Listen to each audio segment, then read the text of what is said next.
Hello students, मैं किशन भारद्वाज आप लोगों का वेलकम करता हूं।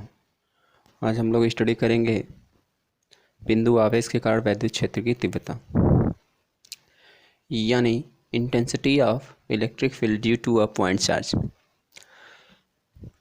इसके लिए हमने क्या किया, पहले हम मानेंगे कि माना एक कोई बिंदु आवेश मैंने आपको बताया था कि यदि कोई आवेश को उसके बीच के डिस्टेंस के आधार पर यदि देखा जाए तो दूरी बहुत ज़्यादा हो उनके आकार की तुलना में, इसलिए उन आवेश को हम क्या बोल सकते हैं, बिंदु आवेश। तो माना कोई बिंदु आवेश Q वायु या निर्वात में रखा हुआ है, जिससे r दूरी पर कोई हमने ऑब्जर्वेशन चार्ज रखा हुआ है, जहां पर हम वैद्युत क्षेत्र की तीव्रता फाइंड आउट करेंगे। तो आवेश वायु या निर्वात में रखा हुआ है, ये मान लीजिए पॉइंट्स A है, यहाँ पर A पॉइंट्स आपका A पॉइंट्स, यहाँ पर Q चार्ज है, Q, यदि आपको ये नहीं क्लियर हो रहा है तो Q चार्ज है, और यहाँ पर एक Q नॉट ऑब्जर्वेशन चार्ज है R डिस्टेंस पर, पॉइंट B पर। तो B पर जो आवेश रखा गया है उस पर वैद्युत बल लगेगा। तो हमने वहाँ पर वैद्युत बल फाइंड आउट किया है ना, कूलाम के नियम से। ये कूलाम के नियम से फाइंड आउट करेंगे, कूलाम के नियम से। तो ये कूलाम के नियम से फाइंड आउट किया गया। तो F is equal to 1/4 pi epsilon nought Q nought upon R square. वायु या निर्वात में है चूंकि चार्ज, इसलिए यहाँ पर एप्सिलॉन नॉट ओनली लिया गया। अब हम जानते हैं वैद्युत क्षेत्र की परिभाषा क्या होती है, तो उसके अकॉर्डिंग हम चलेंगे। तो F/Q नॉट होता है E बराबर। तो हमने क्या किया, यहाँ पर वैल्यू रख दिया, हमने वैल्यू रख दिया एफ की जब वैल्यू रखेंगे 1/4 pi epsilon Q nought upon R square, तो ये Q नॉट से कैंसिल आउट हो जाएगा, तो आ जाएगा आपका इतना, E equal to 1/4 pi epsilon nought Q upon R square. यदि यही आवेश किसी माध्यम में रखा हुआ होता, वायु या निर्वात के अलावा, तो यहीं पर हम क्या लेते हैं, कैपिटल K ले लेते हैं। तो यहाँ पर एक क्या हो जाता, कैपिटल K को क्या बोलते हैं, माध्यम का परावैद्युतांक। अब इसका यदि हम वेक्टर फॉर्म लिखना चाहें तो हम इसको लिख सकते हैं E बराबर 1/4 pi epsilon nought Q upon R square into R cap. यदि इसको और आगे हम लोग समझना चाहें तो हमने पढ़ा हुआ है वेक्टर फॉर्म में 11th में कि यदि A कैप है एकांक सदिश यूनिट वेक्टर, तो इसको हम लिखते हैं vector A upon mod of vector A, या हम इसको लिख सकते हैं वेक्टर A अपॉन A। तो उसी तरह से हम आर कैप को यदि लिखना चाहें तो आर कैप को लिख सकते हैं वेक्टर R/R। तो यहाँ से यदि हम इसको वैल्यू को पुट करें, ये हो जाएगा 1/4 pi epsilon not Q/R square, यहाँ हो जाएगा वेक्टर R अपॉन R। तो आपका ये क्या बन जाएगा, 1/4 pi epsilon nought Q/R³ into vector R, vector E is equal to, ये इस तरह से। तो ये क्या हो जाएगा आपका वेक्टर फॉर्म। कभी कभी एग्जाम में आपसे वेक्टर फॉर्म पूछ लिया जाता है, इसलिए आप लोग इसे ध्यान रखिएगा। अब आगे है कि ये तो आपने देखा एक आवेश के कारण, यदि बहुत सारे आवेश के कारण यदि किसी सिस्टम में हमको वैद्युत क्षेत्र निकालना हो तो कैसे निकालेंगे। तो यहाँ पर भी जैसे हमने वैद्युत बल में देखा था अध्यारोपण का सिद्धांत, तो यहाँ पर भी अध्यारोपण का सिद्धांत फॉलो होगा। यदि कोई निकाय अनेक आवेशों से मिलकर बना हो तो परिणामी वैद्युत क्षेत्र की तीव्रता अलग अलग आवेशों के वैद्युत क्षेत्र की तीव्रताओं के सदिश योग के बराबर होता है, यानी वेक्टर E नेट बराबर vector E1 plus vector E2 plus vector E3 और प्लस डॉट वेक्टर En। एक क्वेश्चन है, आप लोग इसे देख लीजिए। एक अल्फा कण 15 × 10⁴ न्यूटन प्रति कूलम के वैद्युत क्षेत्र में स्थित है, उस पर लगने वाले वैद्युत बल की गणना कीजिए। तो उस पर लगने वाले वैद्युत बल की गणना करनी हमको, और आपको दिया हुआ है वैद्युत क्षेत्र, तो E बराबर F/Q नॉट। तो हमको F निकालना है, तो F is equal to E into Q nought. तो Q नॉट यहाँ पर ऑब्जर्वेशन चार्ज क्या हो जाएगा, अल्फा कण। अब अल्फा कण पर जो आवेश कितना होगा, तो अल्फा कण पर हम जानते हैं कि 2E आवेश होगा, है ना। तो अल्फा कण चूँकि हीलियम परमाणु का नाभिक होता है, इसमें 2 प्रोटॉन हम कह सकते हैं पाए जाएंगे, तो इस पर जो चार्ज होगा 2e, तो हो जाएगा 2 गुणे 1.6 गुणे 10⁻⁻19, गुणा कर देंगे 16 दूना 32, हो जाएगा 15 गुणे 10⁻4 गुणे 3.2 गुणे 10⁻⁻19। इसको आप सॉल्व कर लेंगे तो इतना आंसर आएगा। यहाँ पर एक्सप्लेनेशन भी नोट पॉइंट में आप देख सकते हैं कि अल्फा कण हीलियम परमाणु का नाभिक होता है, इसलिए n बराबर क्या हो जाएगा 2, तो q बराबर n नहीं, तो q बराबर क्या हो जाएगा 2 गुणे 1.6 गुणे 10⁻⁻19, तो q की वैल्यू इतनी आती है, जिसे हम वहाँ पर रख लेते हैं। अब स्टूडेंट्स हम लोग स्टडी करते हैं इलेक्ट्रिक डाइपोल के बारे में। क्या होता है वैद्युत द्विध्रुव? देखिए इलेक्ट्रिक डाइपोल 2 समान परिमाण एवं विपरीत प्रकृति के आवेशों को यदि अत्यंत अल्प दूरी पर रख दिया जाए तो उससे जो सिस्टम बनता है, निकाय बनता है, इसी को हम क्या बोलते हैं? वैद्युत द्विध्रुव। वैद्युत द्विध्रुव यानी 2 ध्रुवों का समूह क्या कहलाएगा? वैद्युत द्विध्रुव। यानी 2 चार्ज बहुत ही शॉर्टेस्ट डिस्टेंस पर रखे जाएंगे, बहुत ही अल्पतम दूरी पर, एज अ मॉलिक्यूलर बेस पर, तो वे क्या कहलाएंगे? वैद्युत द्विध्रुव कहलाएंगे। ऐसे अणु जिनके सिरे पर धन आवेश, यानी हम कह सकते हैं कि ऐसे यदि हम मॉलिक्यूल्स की बात करें तो मॉलिक्यूल्स भी आपके वैद्युत द्विध्रुव बन जाते हैं। इसमें आप देख सकते हैं कि जो वैद्युत द्विध्रुव होते हैं उनके अणु के एक सिरे पर धन आवेश होता है, दूसरे पर क्या होता है? ऋण आवेश होता है। वे वैद्युत द्विध्रुव होते हैं। जैसे H2O हो गया, CO2 हो गया, HCl हो गया, NH3 हो गया, इन्हें आपने केमिस्ट्री में पढ़ा हुआ है। फॉर एग्जांपल एक हम समझा देते हैं इसमें से H2O को। जैसे H2O है तो इसको अपने केमिस्ट्री में देखा होगा, केमिकल बॉन्ड में इस तरह से इनकी संरचना होती है। ये हाइड्रोजन हो गया, इनके बीच आई थिंक 104.5 डिग्री का एंगल बनता है। देखिए इसमें साझे का इलेक्ट्रॉन होता है, साझे का इलेक्ट्रॉन, और इस पर 2 लोन पेयर ऑफ इलेक्ट्रॉन बचा रहता है। ये साझे का इलेक्ट्रॉन होता है, तो साझे का इलेक्ट्रॉन बीच में नहीं रह पाता। होता क्या है कि ऑक्सीजन की इलेक्ट्रॉन निगेटिविटी हाइड्रोजन से ज़्यादा होती, इसलिए साझे के इलेक्ट्रॉन को क्या करता है? अपनी तरफ खींचने की टेंडेंसी रखता है। उसी तरह यहाँ पर भी होगा, ऑक्सीजन साझे के इलेक्ट्रॉन को अपनी तरफ खींचने का प्रयास करेगा। तो होता क्या, जब ये अपने पास खींचा तो इस पर पार्शियली क्या आ जाएगा? Negative charge.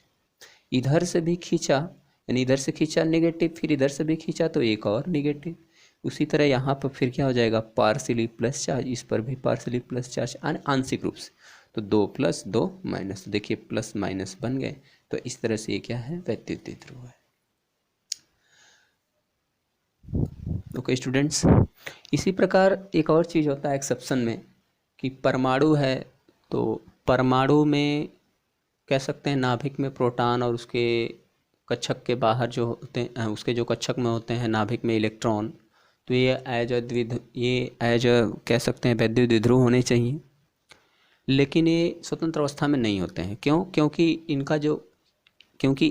ये क्या होते हैं? सकेंद्रीय होते हैं, इसलिए परमाणु वैद्युत द्विध्रुव नहीं होता। लेकिन इसी परमाणु को जब किसी बाह्य वैद्युत क्षेत्र में रख दिया जाता है तो इलेक्ट्रॉन्स पर बाहर से एक फोर्स लगने लगता है, जिसके कारण वे सकेंद्रीय नहीं रह जाते हैं, उनका केंद्र विस्थापित हो जाता है, इसलिए वहाँ पर परमाणु वैद्युत द्विध्रुव की तरह बिहेव करने लगता है।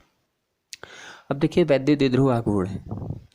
वैद्युत द्विध्रुव के किसी एक आवेश के परिमाण और उनके बीच की दूरी के गुणनफल को वैद्युत द्विध्रुव आघूर्ण बोला जाता है।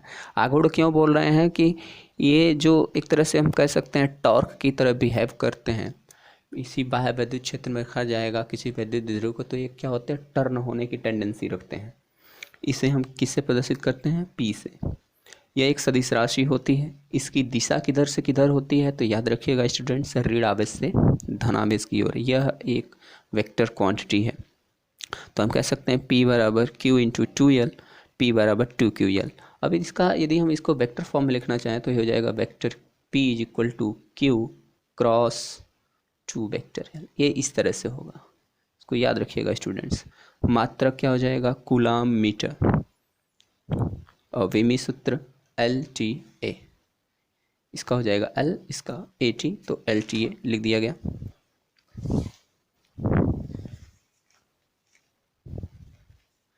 अब स्टूडेंट्स हम लोग देख लेते हैं वैद्युत द्विध्रुव आघूर्ण के कारण विद्युत क्षेत्र की तीव्रता। तो इसमें दो तरह से हम लोगों को देखना है, वैद्युत द्विध्रुव आघूर्ण के कारण विद्युत क्षेत्र की तीव्रता, या हम कह सकते हैं वैद्युत द्विध्रुव आघूर्ण, क्या यहाँ पर हम बोलेंगे वैद्युत द्विध्रुव के कारण विद्युत क्षेत्र की तीव्रता। एक अक्षीय स्थिति और एक निरक्षीय स्थिति। अक्षीय स्थिति के लिए यह डायग्राम है। माना एक वैद्युत द्विध्रुव ए बी, माना यह एक वैद्युत द्विध्रुव ए बी है, ए और यहाँ बी, एक वैद्युत द्विध्रुव ए बी जो प्लस क्यू और माइनस क्यू से मिलकर के बना हुआ है ना।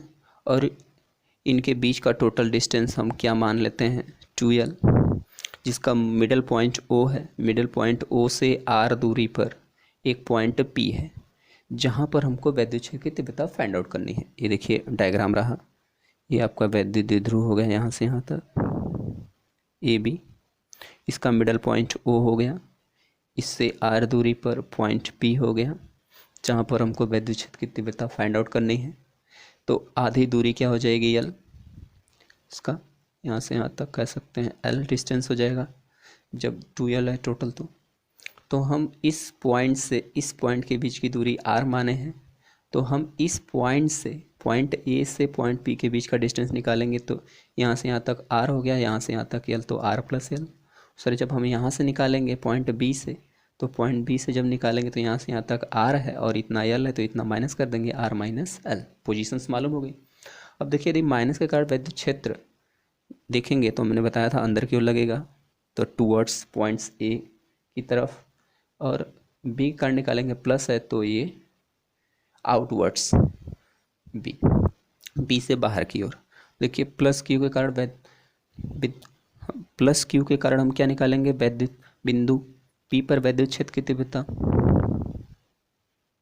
है ना। प्लस क्यू के कारण हम कह सकते हैं बिंदु P पर वैद्युत क्षेत्र की तीव्रता। ओके स्टूडेंट्स, प्लस क्यू के कारण बिंदु P पर वैद्युत क्षेत्र की तीव्रता, तो क्या हो जाएगा, B के कारण निकालें इसलिए EB से डिनोट कर रहे हैं। EB बराबर स्मॉल के Q बटे R स्क्वायर होता है, तो यहाँ से यहाँ तक का डिस्टेंस हम ले लेंगे R माइनस L का स्क्वायर, इक्वेशन 1 मान लेंगे। फिर माइनस Q आवेश के कारण निकालेंगे EA, चूँकि सदिश राशि इसलिए हम प्लस माइनस नहीं, डायरेक्शन से हम इसको देखेंगे। देखिए क्या होगा, EA बराबर क्या हो जाएगा, EA यहाँ से निकालना है KQ बटे R प्लस L स्क्वायर, ये यहाँ से यहाँ तक का distance R plus L square. अब इसका यदि हम डायरेक्शंस देखें, EB का डायरेक्शंस, तो इसका डायरेक्शन किधर की ओर है, बाहर की ओर। हम बोल सकते हैं इसको B से P की ओर, B से P की ओर। अब यदि इसका हम डायरेक्शन देखना चाहें तो इसको हम बोल सकते हैं इसका डायरेक्शन P से A की ओर, P फॉर पैरट, P से A की ओर, इस तरह से हो जाएगा। तो अब यहाँ पर दो वैद्युत क्षेत्र हो गए EA और EB। तो अब यहाँ पर हम क्या करेंगे, तो फिर वही चीज़ अध्यारोपण का सिद्धांत अप्लाई कर देंगे। देखिए स्टूडेंट्स, अध्यारोपण के सिद्धांत से तो वेक्टर ई नेट जब हम निकालेंगे, ई नेट, तो यहाँ पर ई नेट यदि हम निकालना चाहेंगे तो वही चीज़ रूट में हम क्या करते हैं, EA square plus EB square plus 2B EA square plus EB square plus 2EA EB cos theta, इस तरह से रखते हैं। लेकिन हम यहाँ पर देख रहे हैं कि यहाँ पर थीटा इक्वल टू यदि हम देखेंगे तो आ जाएगा 0 डिग्री, और वहाँ पर जब हम cos 0 की वैल्यू रखेंगे तो cos 0 की वैल्यू 1 हो जाती है। फार्मूला निकल करके आ जाता है EA माइनस EB का होल वर्ग, और कड़ी के बाहर निकलता है तो EA माइनस EB बन जाता है। तो इस तरह से अब यहाँ पर हम देखें तो कहने का मतलब है कि दो वैल्यूओं का सब्ट्रैक्शन करना पड़ेगा। क्यों? क्योंकि एक इस डायरेक्शन में एक इस डायरेक्शन में, दोनों अपोजिट वेक्टर। जब दोनों लाइनियर हैं और अपोजिट वेक्टर हैं तो यहाँ पर हमको सब्ट्रैक्ट करना पड़ेगा, और बड़ी वैल्यू में से छोटी वैल्यू को क्या करना पड़ेगा, घटाना पड़ेगा। तो आप देखिए ध्यान से कौन सी बड़ी वैल्यू है। बड़ी वैल्यू यदि हम देखना चाहें तो दोनों ऊपर की सेम क्वांटिटी हैं, और जो नीचे वैल्यू छोटी होगी वही वैल्यू क्या होगी, बड़ी होगी। तो देखिए इसमें घटाया गया है तो कम मान आएगा, इसलिए ई बी ज़्यादा होगा। इसमें जोड़ा गया है तो डिवाइड करेंगे तो ई ए का मान क्या आएगा, कम आएगा। तो ई बी माइनस ई ए, इसे हमने क्या किया, घटा दिया।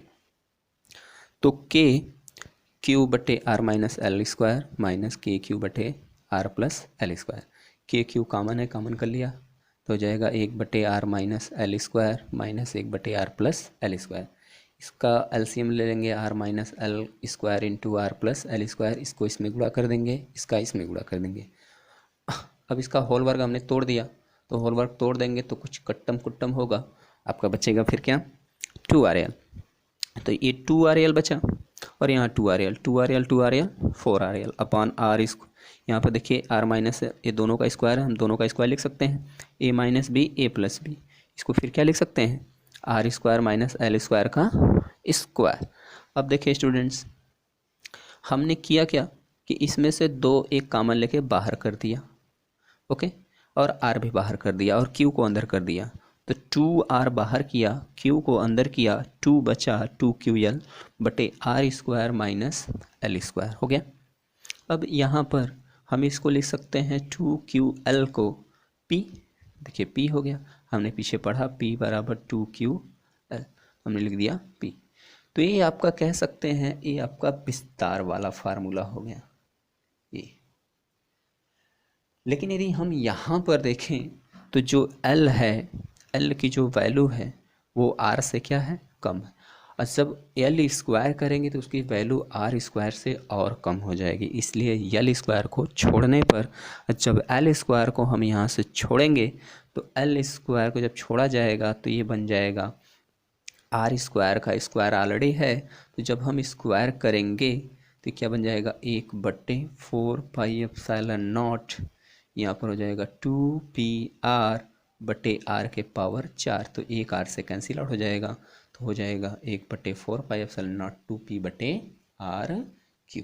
ओके स्टूडेंट्स, अब इसी प्रकार हम लोग आगे स्टडी कर लेंगे निरक्षीय स्थिति में।